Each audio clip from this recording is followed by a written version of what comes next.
Steak De Burgo is a regional steak specialty that originates in Des Moines, Iowa, but unfortunately it really isn't all that well known outside of that particular area. And it's a steak that's usually a filet steak that's served with a rich garlic and Italian herbs cream sauce. And while various herbs are used in the preparation of this dish, the most common ones used are thyme, oregano, and basil. And one of the things that I really want to do on this channel is dig up some of the lesser known food gems that are out there and give them the attention that they actually deserve. And myself, having grown up in the great state of Iowa, I'm really happy to bring you this one. So with that, we've got some work to do, so let's get to it.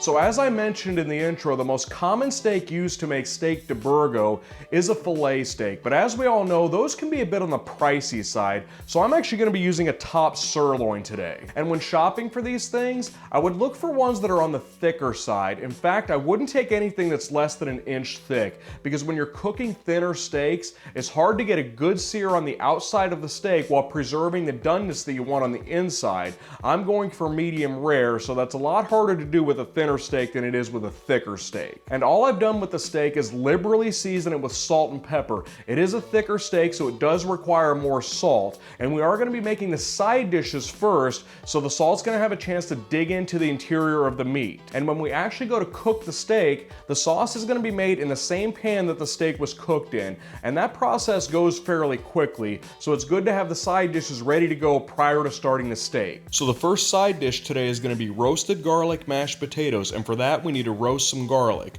So start by splitting one whole bulb of garlic in half along its equator and grab a piece of aluminum foil and place the two halves along with a few small glugs of olive oil inside the foil. Wad the whole thing up together into a small package, then place it into a preheated 375-degree oven, and this is going to take anywhere from 40 to 50 minutes for the garlic to become fully tender. So in the meantime, place a small pot over a burner set between medium and high heat and add a decent amount of water along with a few strong pinches of salt. The salt is very important in this stage because this is the best chance to really get the potatoes thoroughly seasoned. And for the potatoes themselves, I'm going to use russet potatoes today, and I've got two potatoes that weigh in around 18 ounces in total, and all I'm doing with these is cutting them down into a more manageable size. You don't want to go too small here because smaller chunks will almost certainly become waterlogged, so larger chunks are ideal here. So after cutting the potatoes up, unload them into the water pot, and while these heat up, grab another sauce pot and fill it up about halfway with water and place it over a burner that's set to high,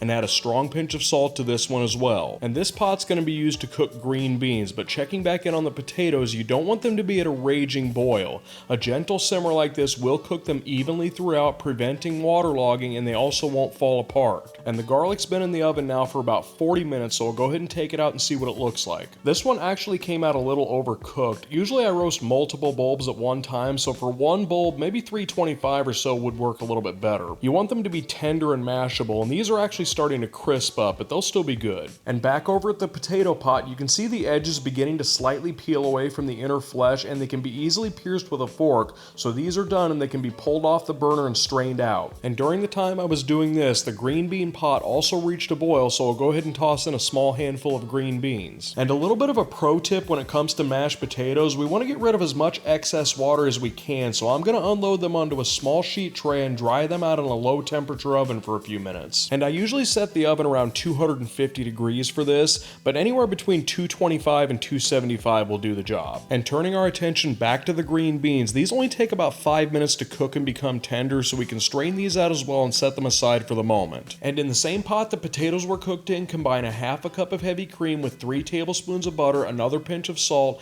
and 1/2 of the roasted garlic cloves from earlier. And set the heat to low to melt the butter and bring the mixture to a gentle simmer. And after roughly 10 minutes in the oven, the potatoes should be relatively dried out, so we can take them out of the oven and add them back into the original cooking pot with the cream and butter mixture. And now I can grab my potato masher and begin mashing the potatoes. And you don't want to overwork the potatoes here either, so go for more smashing movements as opposed to stirring movements. And all of the points that I've mentioned here are what makes restaurant mashed potatoes better than what a lot of people do at home. Liberally salt the water at the beginning, dry out the potatoes, heat up the milk, cream, or butter, and don't overwork them, and your mashed potatoes will be as good as your favorite restaurants. It's the little details like that that truly do make the difference between average mashed potatoes and great mashed potatoes. So for now, I'll place the pot into the same 250-degree oven so they can stay hot while we get our steak ingredients ready. So for the herbs, I'm just going to use a traditional mixture of thyme, basil, and oregano, and while many people opt for dried herbs here, fresh herbs really will take this dish to the next level, so I do recommend using fresh. And I'm going for roughly 2 tablespoons of herbs here in total and equal parts of all 3 herbs, and I've also measured out 6 ounces of heavy cream, 2 ounces of white wine, and 1 tablespoon of butter. Okay, now that we've got our side dishes finished up and we've also measured out everything for the steak itself, we're ready to start cooking this thing, but I wanted to take a moment to point out that Steak De Burgo actually has somewhat of an interesting history in that there are 2 competing origin stories. One of them being Johnny and Kay's restaurant, with Johnny Campiano claiming to have discovered the dish while working for the Coast Guard in New Orleans during World War II. He then returned to Iowa after the war and in 1946 opened up a restaurant and claims to have featured this steak that he discovered down in New Orleans on his menu. And his original recipe actually ended up being featured in a 1964 Better Homes and Gardens cookbook titled Famous Foods from Famous Places. And this version simply contained garlic and basil sauteed in butter and the steak cooked in that. And the other origin story comes from a man named Vic Tallarico, who owned a place called Vic's Tally Ho Restaurant.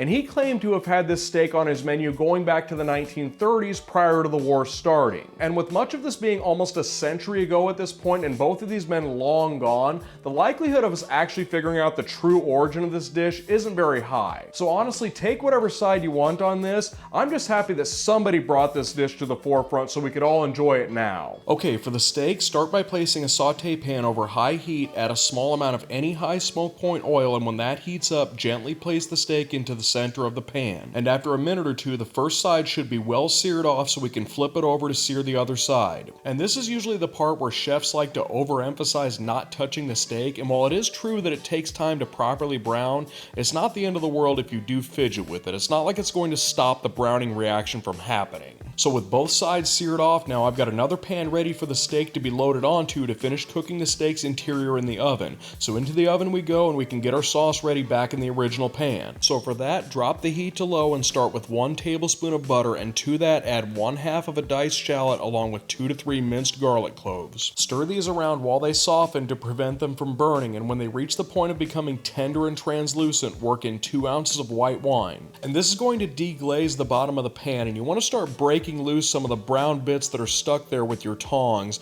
And these brown bits in French cooking are known as fond, which translates to foundation or base. And after that, you want to reduce the wine down to about a tablespoon, and the term used for that is au sec, meaning nearly dry. You should be able to run a spatula across the bottom of the pan and not have it fill itself back in. And this is looking pretty good, so we can go ahead and work in 6 ounces of heavy cream along with a pinch of salt. Be careful not to go overboard with the salt here though, because it does have to reduce down to achieve proper thickness and consistency, but it is good to add some now so it has a chance to cook into the sauce. And with that, let's fast forward a few minutes and take everything out of the oven once the steak has had a chance to reach whatever doneness you're going for. Personally myself, I prefer steaks to be at medium rare, and the temperature range for that is going to be in the neighborhood of 125 to 130. And for some reason, there's always going to be those hotshot, know-it-all assholes on social medias that say, "If you need to use a thermometer on a steak, then you don't know how to cook a steak." Well, you know what I have to say about that?